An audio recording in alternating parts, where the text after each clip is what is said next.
I had intense fear and panic because we were obviously crashing. Out of my heart came the thought, oh God, help, I'm going to die. From the time that they pronounced me dead was a good 45 minutes. It's determined that I was not breathing for 20 minutes. They cut my clothes and then they paddled my heart because my heart had stopped. And I could see people screaming and crying, but I didn't realise that was actually my physical body because I was somewhere else. About 20 past 4 in the afternoon, by 7:30 I was dead. Clinically dead, 4 minutes. And they were crying because I was dead. And I was trying to tell them, no, I'm not dead. I'm just fine. I'm okay.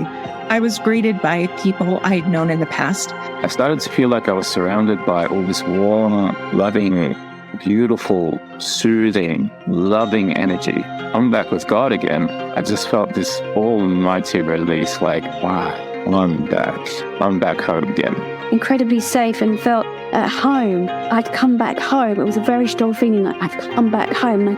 The only thing that I could feel, if you can imagine, absolute love and peace. There wasn't anything else to be felt. And light is literally emitting from him. And I could feel that tremendous amount of love was coming through him as well. They were brighter than everybody else, and I just knew who they were. I'd like to welcome everybody to Round Trip Death. Hey, it's good to see you. We have a guest clear across the pond again today. This is getting to be a regular thing to be over in the UK.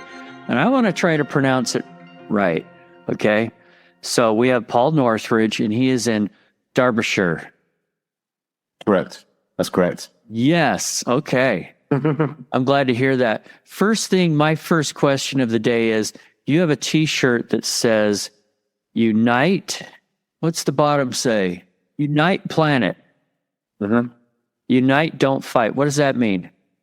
As it says on the tin, just to unite everyone together and just to be friendly with each other and basically to throw away labels and just be together. There's a John Lennon song that reminds me of. Would you sing it for us?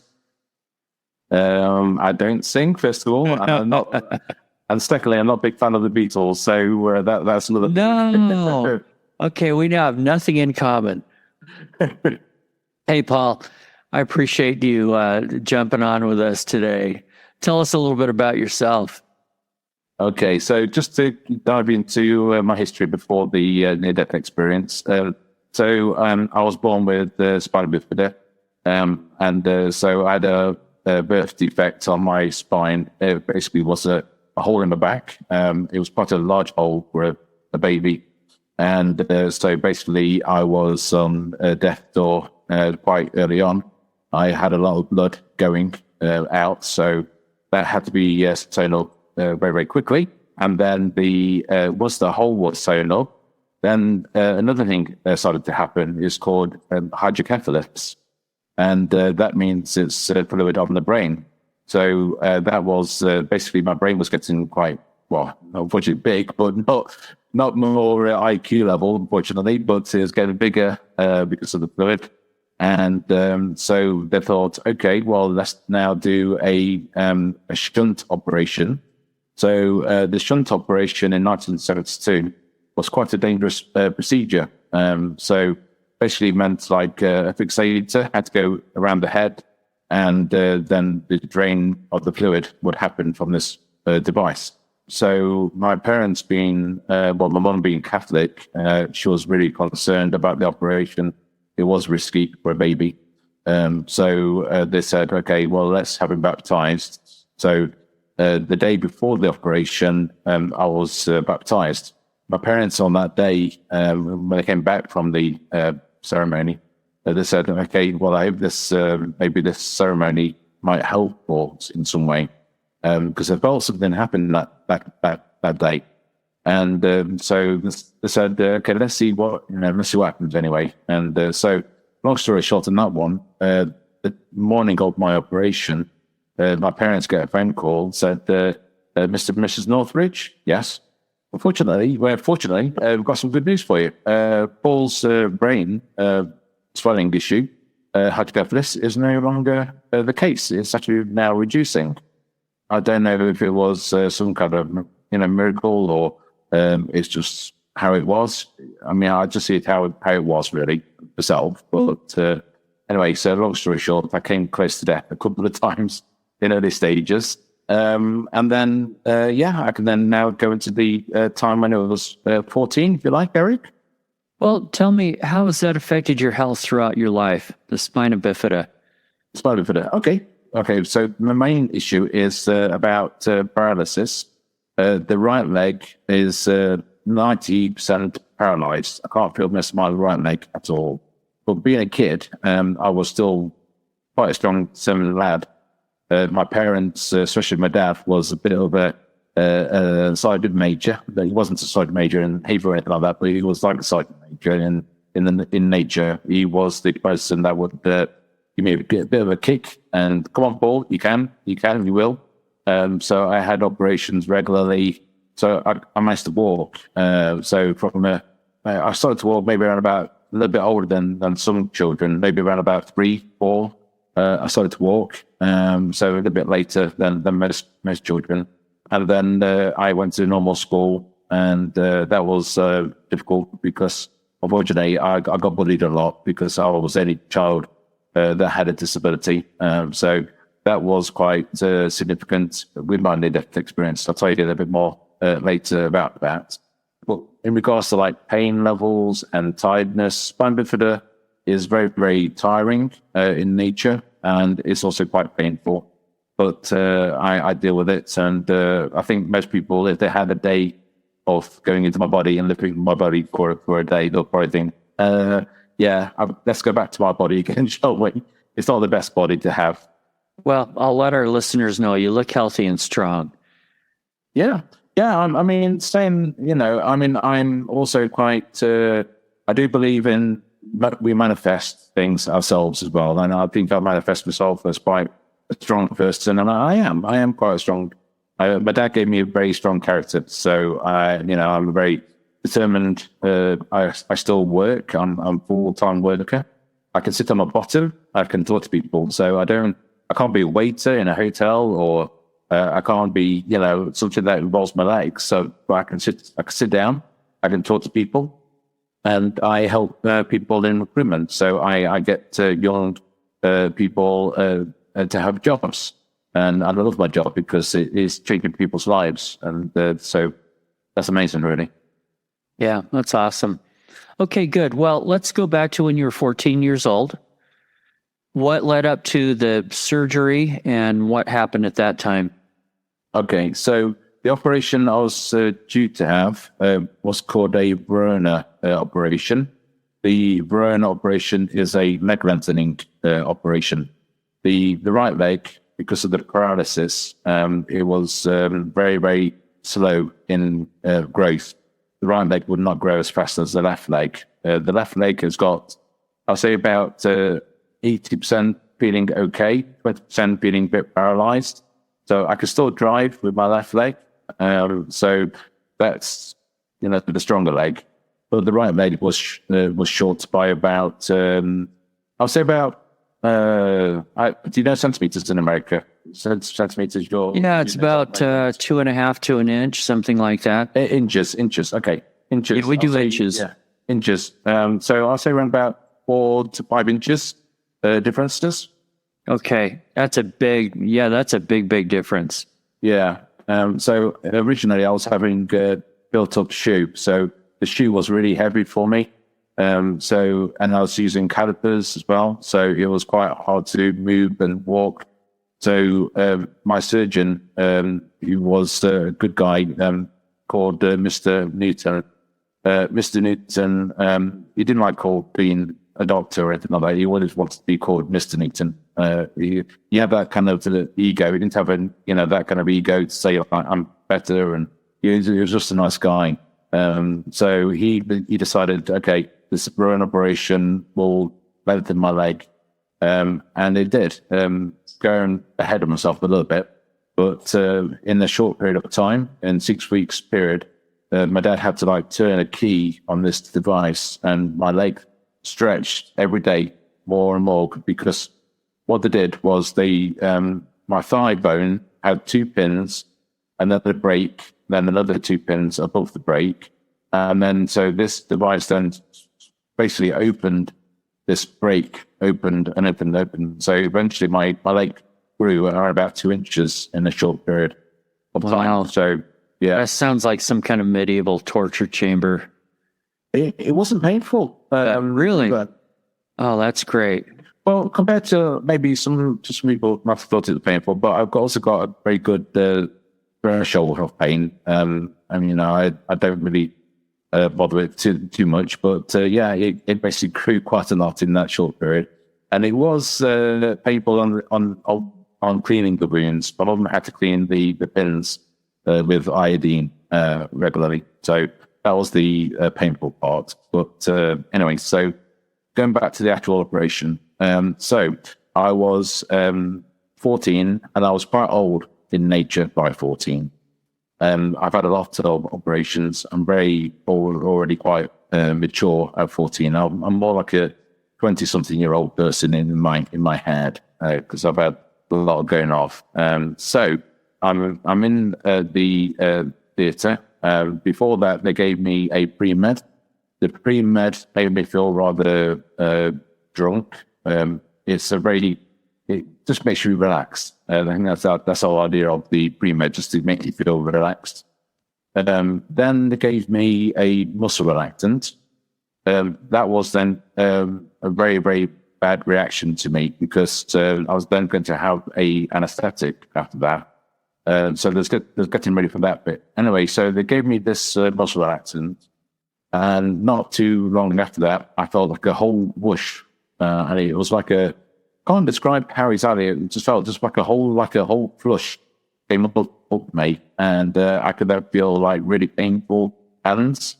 My hands were like pulsating, and I thought, okay, what's that? So I'm looking at my hands straight away, and they were twice as big, and they were swollen. And so I was thinking, oh God, this is not good. So I'm already panicking at this moment, thinking I've got a reaction going on, and I'm shouting to Mr. Newton. Mr. Newton's ready.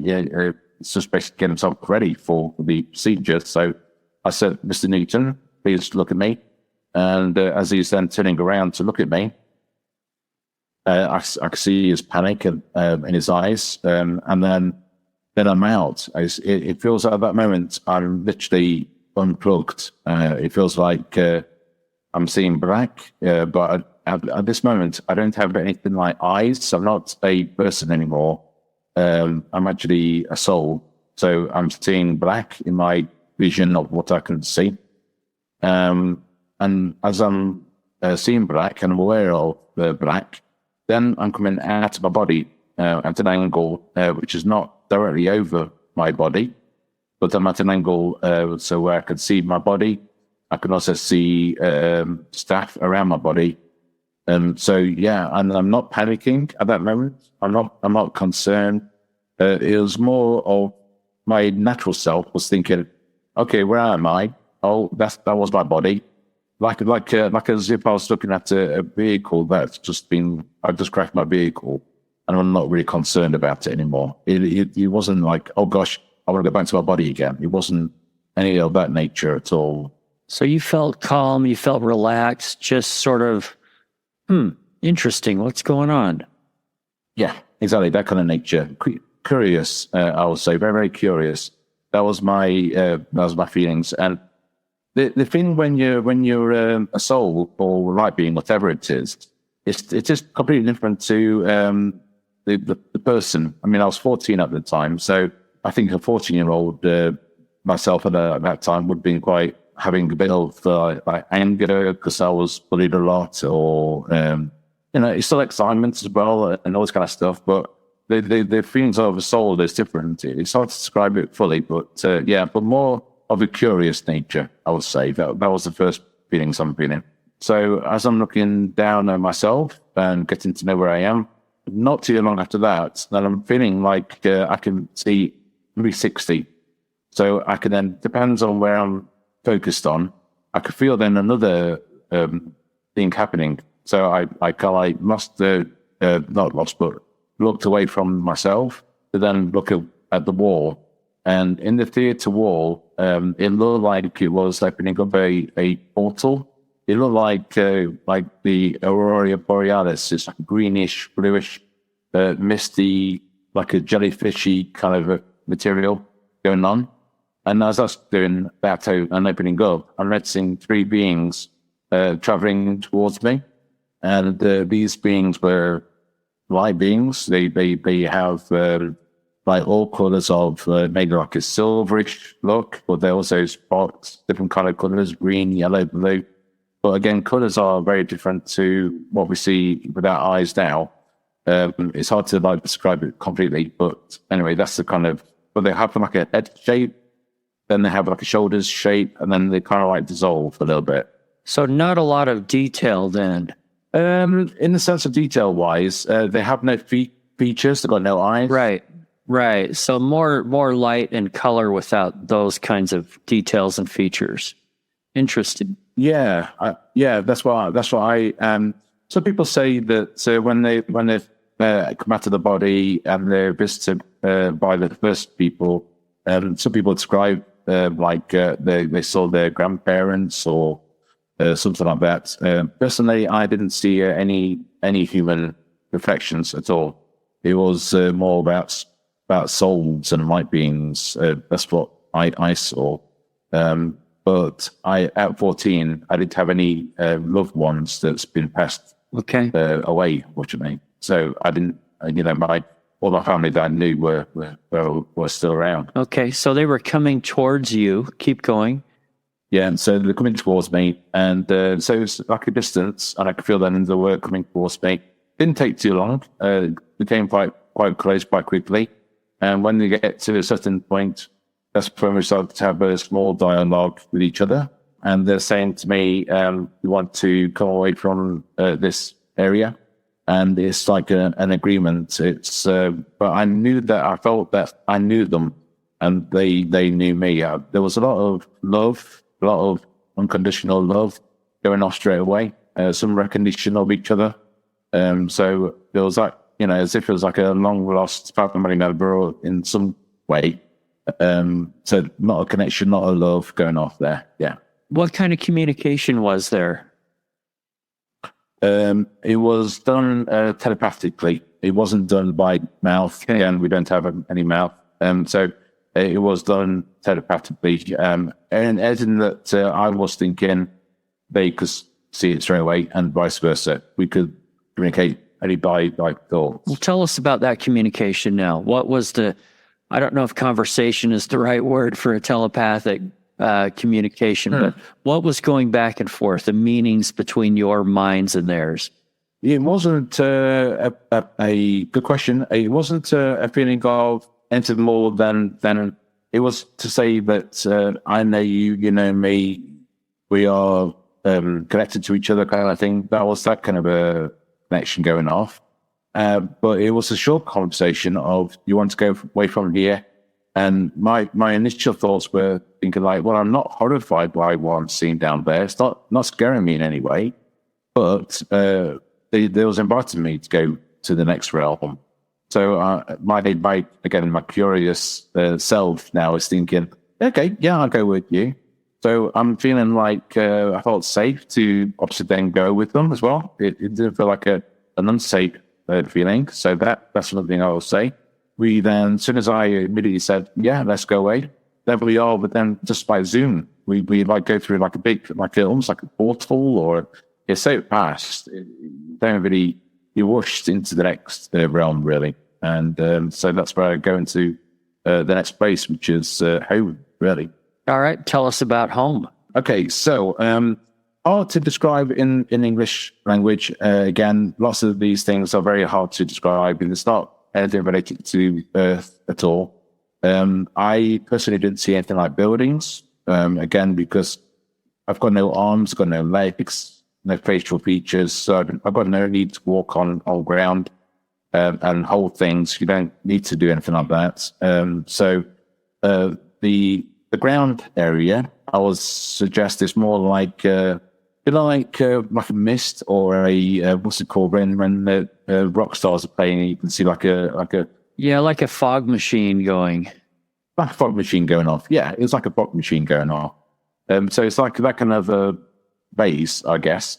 That's the nearest I would say to it. Again, maybe it's got a little bit more color to it than just that as well.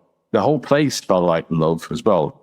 That's the hardest thing to describe to you as well. It felt like a whole place of love. I mean, I was coming from a place of love. The soul, as a metal soul, I was coming from a place of love. The whole everything was love. It's hard to describe. It really is on that side of things. It really is odd to pinpoint. But so the ground, if we say the ground, it's just basically again the bottom part. Then the top part is where you could actually fly as well. So I could basically manifest myself to either be on the ground again with my intention. I was intending to be with my guides and to follow them. So I didn't fly off or anything like that, but I saw flying going off because I saw lots of souls like playing some kind of game. And I felt like this game was like a chase or a ball type game. But the ball was, in my opinion, it was like a soul that could also manifest itself into different shapes. I don't think we're not solid anymore. We manifest ourselves differently. So this ball was then changing maybe then to another soul. Maybe the soul then, wanted to like play, okay, well, I'm not going to be the ball now. I'm going to be part of this game instead. Maybe they could just take it in turns. I don't know. I'm just guessing. Yes, it could be in the air. You can be on the ground. And I'm on the ground with my guides and I'm moving it feels from like right to left. So that's when now I'm heading left. And as I'm heading left, I can then see this being on the ground area type thing, where it's basically had a trauma. So they're basically, my guides telling me, please do not interrupt this being. This being's had some difficulties. It's now re-energizing itself. And so basically it's getting like colors sparking off it as well. There's lots of colors going off it as well. And it looked like it was in like some kind of a cocoon. It looked like it's built itself like a shape of a bubble wrap or a cocoon or something like that. And so it was protected. But I think it did it itself. Like I said, it can manifest yourself in different ways. I think it manifested it like a bubble wrap type thing. Something a 14-year-old could relate to a little bit. Yeah, maybe. But when I get to the soul point, I don't feel like I'm a 14-year-old lad anymore in this realm. It felt like, again, I was more of an inquisitive character who's full of love. And, and on all reflection as well, it felt like when I came back in years later, realizing it wasn't a near-death experience, it was a freedom without body. It was nice to have no body for that adventure. It felt like it was nice to have that body, no body, really. So let me ask a question about that. You had pain most of your life, right?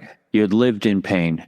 Yes. And did you realize the fact that was gone? I assume it was gone. Yes. I think the soul, when I came out of my body, like I said, I had no wish to dive in there.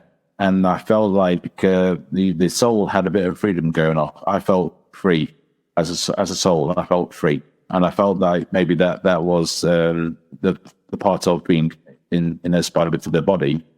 I think it so like the curious nature, it felt like a baby would have. The old long like brand new. It all like felt brand new to me, and to some extent, really. Okay, but yeah, definitely without body, without that pain, and the soul was by enjoying that feeling. I'll be honest with you. Yes. So was there some kind of event that happened next, or something you remember next in the process?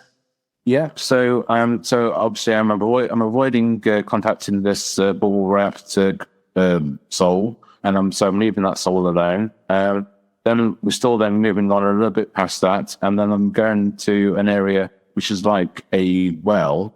I describe it like a well. And I've heard other people talk about the life review. And some people say that it looks like a TV. or some people said it looks like a big movie screen. And it can be all those kind of things. It is a frame of reference. My frame of reference is a well. So as I'm looking at this well, it feels like this well then is there on the in front of me. But then as I'm looking at it, it dives right into my vision. So I am actually, the well and myself are like emerged together. So the well is like part of me now, and now I can be able to see everything. Without this well, I literally feel that my powers of seeing past, present, and future was not possible as a soul. I can only do it at this point, at this life review. When I'm having this well on me, I saw past. So the past was about school, and again in primary school and secondary school, I was bullied a lot. So I could see from that perspective the reasons why I also, for one moment in time, became a bully as well, because especially in primary school, I was very, very young. I was very confused. Why am I getting bullied? All that kind of stuff.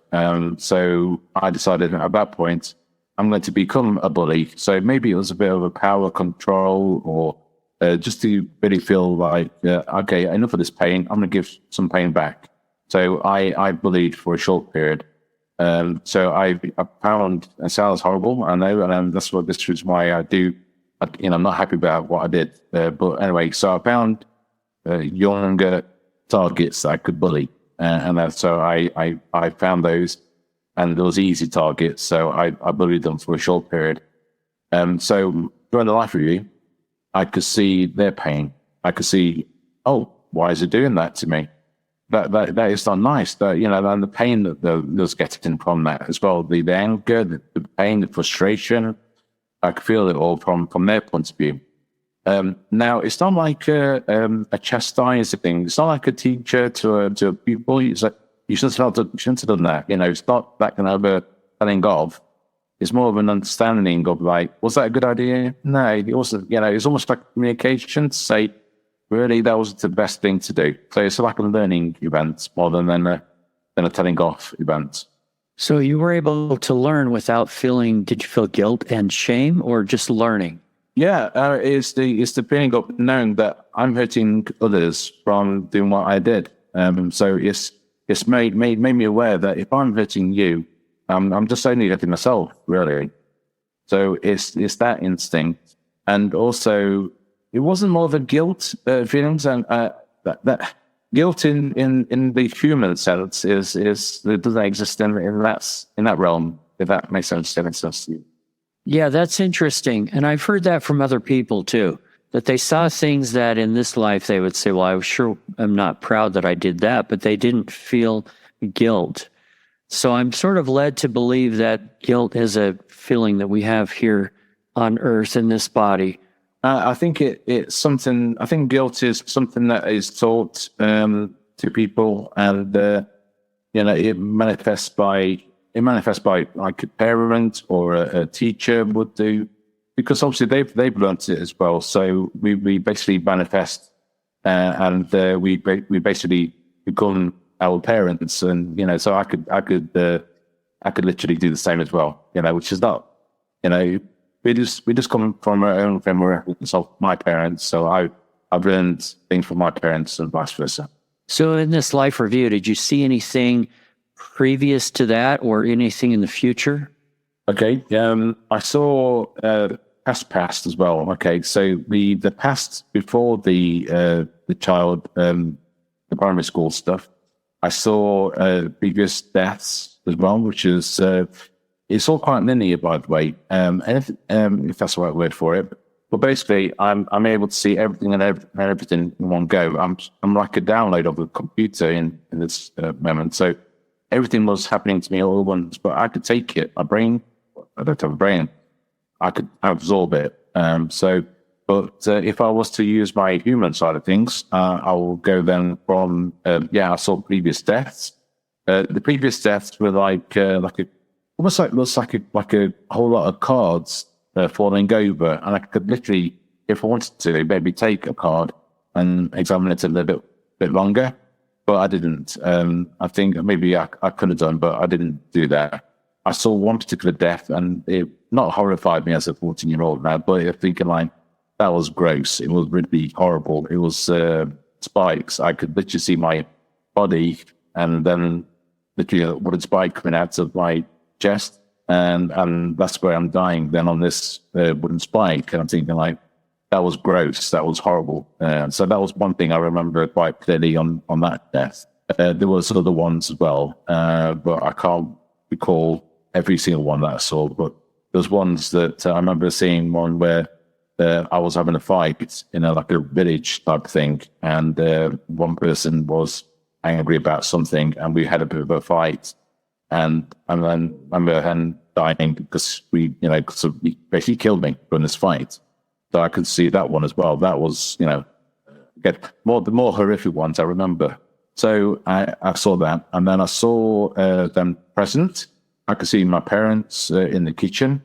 I could see my parents' thoughts as well. And some people asked the questions. Okay, so why are your parents in the kitchen? Why not in hospital with you? It's because at 14, I was very, very mature, and I would most likely have said to my parents, I'll give you a call once I'm after the operation in the ward and I'm awake. Then I'll give you a call. That would be my process at that time. So if people are wondering why my parents are in the kitchen, that's why I'm explaining it. So my parents' thoughts are: wonder how Paul's doing. We'll make some nice food for him, and when we go over to him, he'll enjoy these chocolates and things like that, and all that kind of thing. So they was thinking that about me. Then I can go into the future as well. At 14 years of age, I didn't realize it was a near-death experience, first of all. But then also, I didn't understand the reasons why I've been shown ahead of me. I saw Russia. My wife is a Russian lady, but I didn't understand the whole process why I'm flying over Russia. I could see a ceremony, and again, I didn't know what it was exactly, but on hindsight, or whatever it's called, I'm actually having my wedding day in Russia, and like a big deja vu goes off, thinking like, that was the moment that I saw now in Russia. I'm literally in this room waiting for Yulia to arrive, and that was exactly the same feelings. Nervous, I felt nervous, excited, loving, all these kind of things, but just wondering what's happening, what's going on. And I was in Russia at that moment thinking, yeah, that's what I saw as my near-death experience. So there was that moment there. I saw myself driving, and I thought, as a 14-year-old, I would never drive. Having spina bifida, I thought I'd never drive. And so that was another thing I saw excitement and happy. And I passed the driving test when I was 17. And I think it was that moment there. I saw things like future death, where it looks like I'm in Russia, because I'm actually coming out of my body. I'm actually a very old person on a bed in a flat, and I could see one lady next to me and another lady on the other side of the bed, and my wife and my daughter. I'm thinking now on reflection that it could be my wife, it could be my daughter, and I'm very old, and basically I could now see just naturally passing away from age and just old, really, yeah. And I'd actually see my body coming out, and I'm having like a near-death experience or life soul coming out of my body, and I can then see Russia or some kind of landscape that looks like a Russia. So yeah, that's why I'm thinking maybe I will probably pass away in years to come in Russia. Okay. Was there much more before you came back to your body? There was some kind of an education going off as well, and I don't get it at all because the human form, my brain especially, my IQ level, it can't absorb it all. But what I do remember was things like the spark of life. I can remember seeing like birth happening. So the sperm hitting the egg, the spark of life, and then I see that baby again born, not born, but the growing in the mother's tummy, and then becoming born, maybe was myself as well, part of my own development and growth. Then I saw things like burgers and fast food, and the arteries clogging up and all that kind of thing. So I'm thinking, okay, I want to be interested in fast food on that basis. So I saw that kind of thing going on.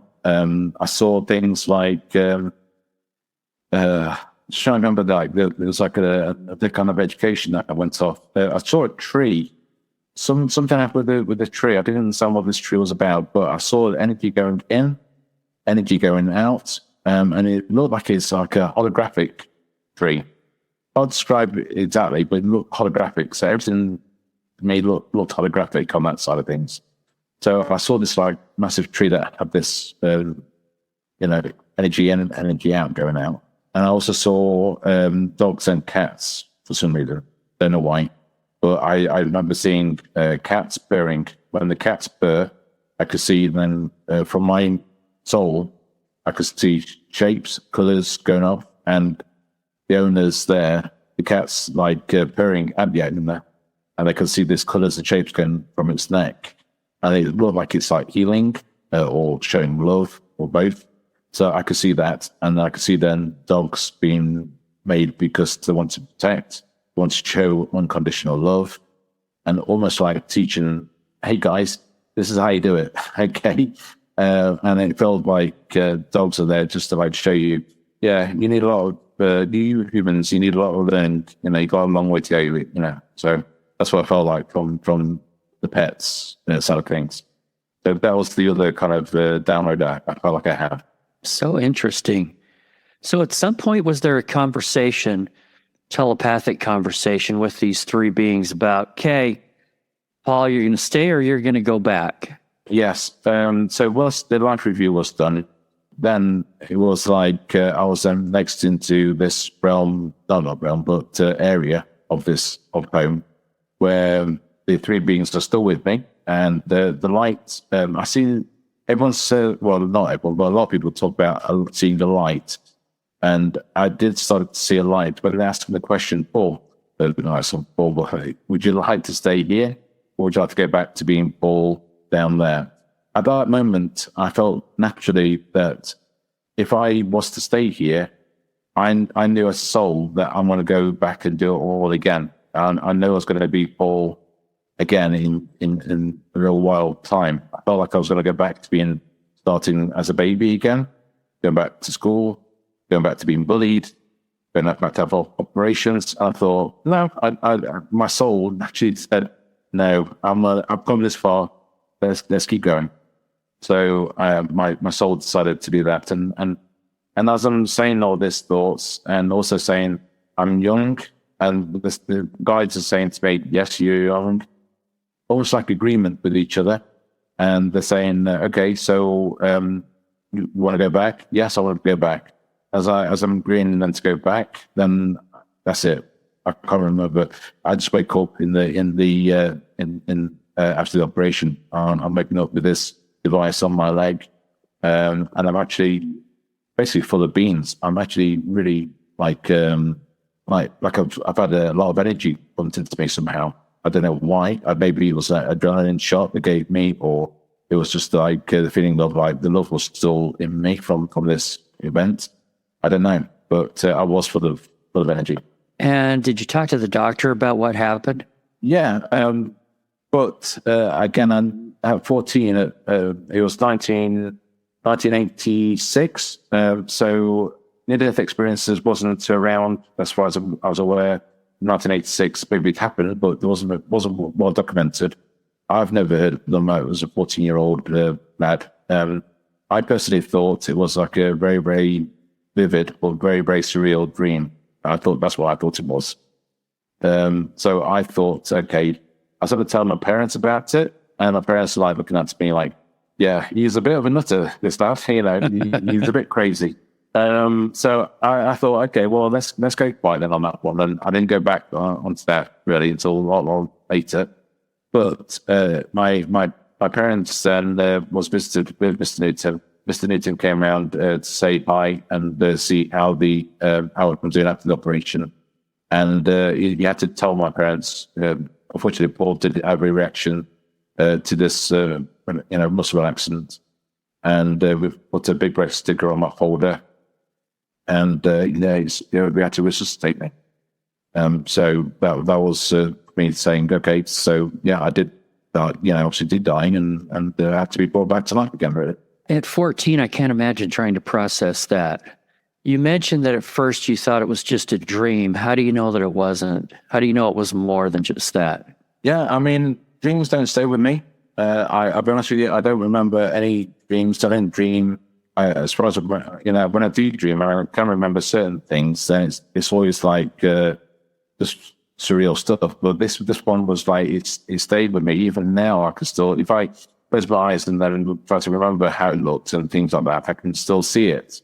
And the life review and all that kind of stuff, I can still remember it quite clearly.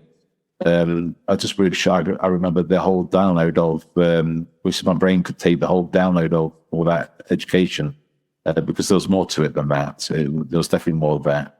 In comparison to a dream, it was more vivid. It was more real than a dream was. And the communication, the lessons, seeing my past, my present, my future, actually seeing things like this happen now. I mean, there are just to go a little bit further on the things that happen into the future. I used to live alone. When I got to my 30s, I started to drink a bit too much alcohol. I was a bit low, depressed, thinking I'm just gonna stay single, and so I was not happy. And so I remember seeing I'm sitting on the sofa. And I've got another drink in my hand and thinking of something stupid. And it sounds, I'll be honest with you, Eric, it was one of my darker times. I thought, okay, there's like a stairs in the room in the house. It's like an open plan stairs. So I could have got a tied meal and just ended it. Okay, so I was drinking, I was depressed, I was not happy, and at that moment of that thought process, there was also in my future that I could see was this feeling of like I could see someone actually hanging themselves in the same scenario, stairs, all this kind of thing. So this thought process, or this voice came to me saying, "Paul, you remember the near-death experience? Yes. You remember what happened? You want to do this? You sure want to go back again? You want to do it all again? No, I don't want it to go all again. Well, keep going. Just change and keep going." So, because I knew instantly, if I finish my life now, I want to go back to square one again. I want to go back to school again, operations. And so I thought, okay. From that moment, then my alcohol intake started then to reduce. And then not long after that, I met up with Yulia and got married. Happy ending. Yeah, very much so. And it feels like we've got paths. And if we got, I could have chosen the path of alcohol and doing that something stupid. Maybe I did it in my previous life. Maybe I've had a few egos already. Maybe Paul Northridge number 5 has had and maybe my guides have said, okay, let's do a near-death experience this time. Let's make sure you understood. Don't do that again. So maybe that's why I have it. That's an interesting thought. I don't know the answer to that. Do you feel like you came back with any specific message, any specific, here's the biggest takeaway from this? The biggest takeaway from my end of it is that there was three key words that came through for me. And it was the 3 words I'll always say to people that it's all about the love, it's all about the learning, and it's all about the connection. So love is basically, obviously, we love each other, and no matter what, and really is to get rid of our labels. That's why I do a thing called Unite Planet. It's a channel on YouTube and BitChute and all that kind of thing, where we do interviews as well. Do an interview with yourself down the line if you want to, Eric, as well, just to do that. If you wanted to do that down the line, we can do that. And we interview guests about near-death experiences and their consciousness and all that kind of thing. So yeah, love is about really to love each other, throw away the labels and just connect with each other. learning is about we can learn from each other. And if we learn from our mistakes and learn and just become better people, that's about the learning. And then unity, connection is really about, again, throw away the labels and, let's get together rather than dividing each other. I like it. That's a nice message. One of the things that concerns me often, especially when I'm talking to people that had an NDE back in the era that you did, 70s, 80s, that kind of thing, it was very misunderstood. People thought you were crazy. Do you feel like it's gotten a lot better now? It's more understood, more accepted that this is a real thing? Yeah, I think so. And I generally feel that people are having near-death experiences, and I've been nudged. I don't like talking. I know it sounds horrible to say. I don't like talking about this stuff, Eric. I really don't. I mean, I'm not. My one thing is that I like to listen. I don't like to talk. It's just one of those things about me. Okay, but something has pushed me, and it says, "Paul, you need to get your story out there." And the reason why I think all of us have to do these things, not for money, not for gain, is to change the world. And if people are going on to watch, listen to these interviews, then people might think, actually, yeah, let's make a change. Yeah. So if someone hears my story and thinking like, yeah, the love, learning, connection, fantastic. If it's helped them a little bit on that way, then amazing. We can change the world. We just need to make this world a lot more better, because this world is, I don't want to go too political, but it is corrupt. And I think we really need to, we can be better than this. We don't need to fight. We don't need to do war. You're absolutely right on all of that. On the love part, the love that you felt there, was it similar to the love you feel here? Unconditional love. With my family and friends, yeah, it's not conditional. It isn't conditional. We love each other, conditionally. In that realm, it's unconditional. But in certain aspects in the world, yeah, it's conditional love. I'll only love you, yeah. And that's not a healthy love. That's not the right way to go. But unconditional love, and no matter what you do, I'll still love you. And that's the way it is there. That's what you felt there, is what you're saying. Yeah. I mean, even if I caused the pain to the children that I bullied in school, they still love me for, I mean, it was a stupid maneuver. It was not the best thing to do. I realized that I heard you, I'm hurting myself. Okay, one other thing that maybe you can explain to me. A lot of the people that I interview, they talk about feeling one with everybody, not only with God, but with all the people, all the beings. And you're using the word connection. What did you learn there that makes connection have a deeper meaning here? Yeah, I think we are all tapping into the one consciousness. Some people try to investigate where is consciousness, what is consciousness, how do we become conscious?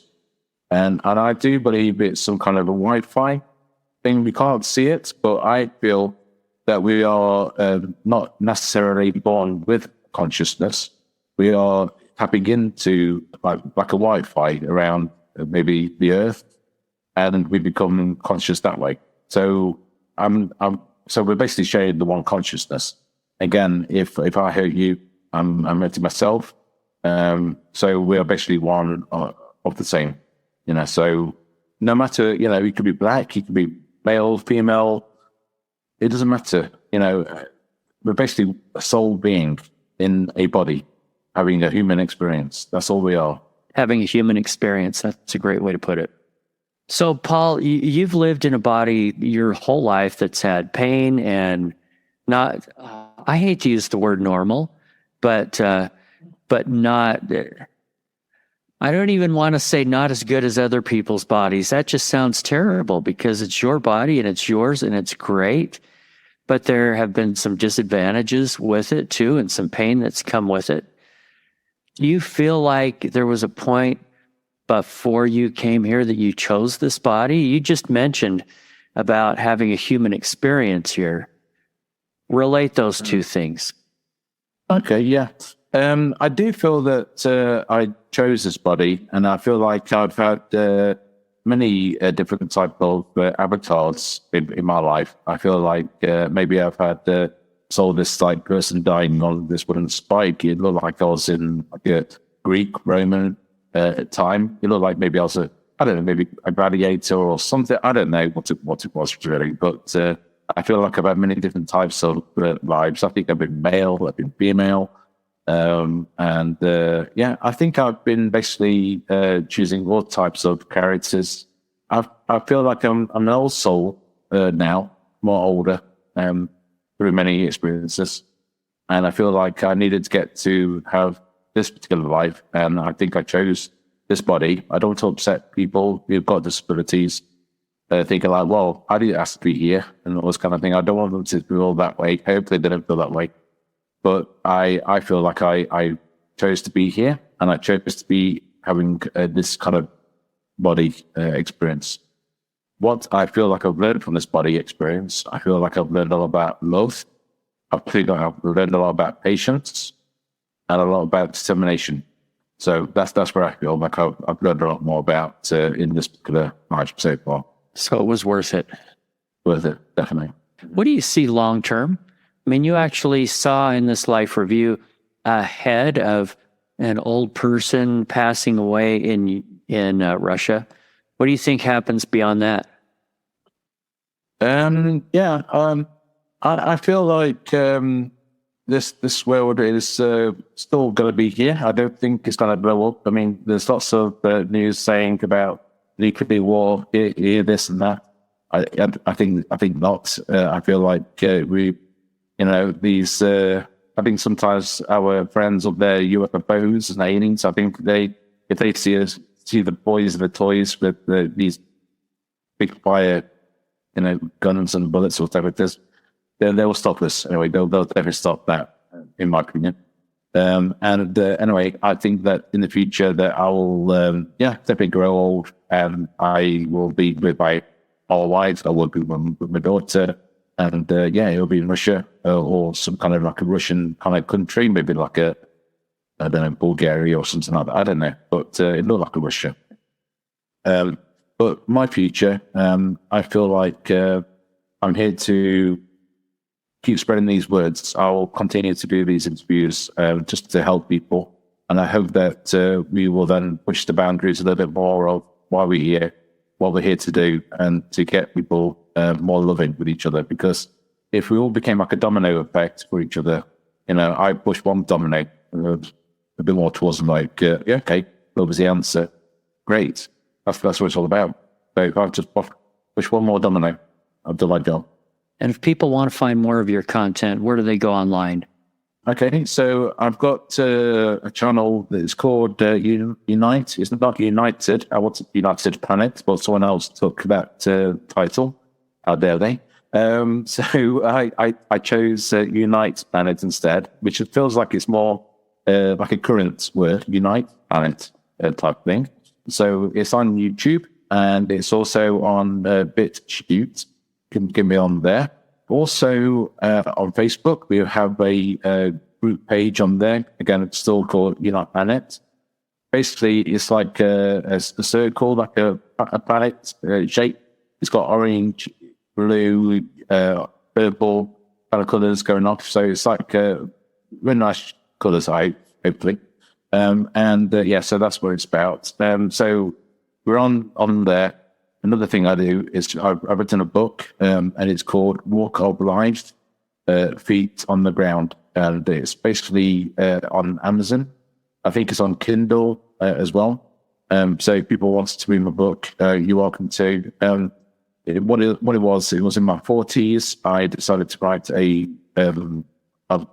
my story, really. So it includes my near-death experience. It includes my issues with spina bifida, but also a lot of humor. I do have a good humor, and so I try to use a lot of humor in my book. And people have said to me they've read the book and they've told me how much they've enjoyed it, how much it's helped them. I've had people reviewing my book and writing it in Amazon, saying how much they helped as well. So for that, I feel like I've done something good that way as well. So you can contact me on Facebook. I think it's Paul Northridge Author. So you can contact me that way as well. We'll put some links in the show notes to all this. And I'll bet your book is fun. I haven't read it yet. Last question. On a scale of 1 to 10, how afraid of death are you? 0.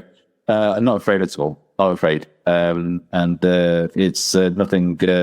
I mean, when I came out of my body, I was in pain a little bit. Not to the thoughts where, oh gosh, I'm about to die. And I felt like as soon as I got to the point of death, then I'm literally unplugged straight away. So it's not a painful maneuver, if you understand me.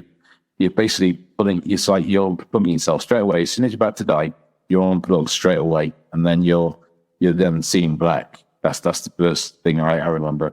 So death is not really, and it's not the end. You keep coming back, and you will keep coming back. Maybe you go back to be a male, a female, a black person, white person. You'll have all these more experiences ahead of yourselves. And people ask me the question, so why keep coming back here? And it's a horrible place to visit. Well, I hope that maybe my story's helped a little bit. I think your story has. I think there's one person out there. That's all that matters. If there's one person out there that this helps, and I think it has. Okay, thank you. Thank you very much. All right. Anyway, thanks for being with us today, Paul. Appreciate it. I appreciate it. Thanks, Gary. Thanks for your time today. I really appreciate it. Thank you. If you have had a round-trip death experience, we would love to hear about it. Send an email to eric@roundtripdeath.com. And lastly, if you have found this program uplifting, if it's given you just a little more hope in the future, share it with a friend, hit that follow button, and take a few seconds to write us a review. Until next time, I wish you everything good that you're looking for in this life and the next.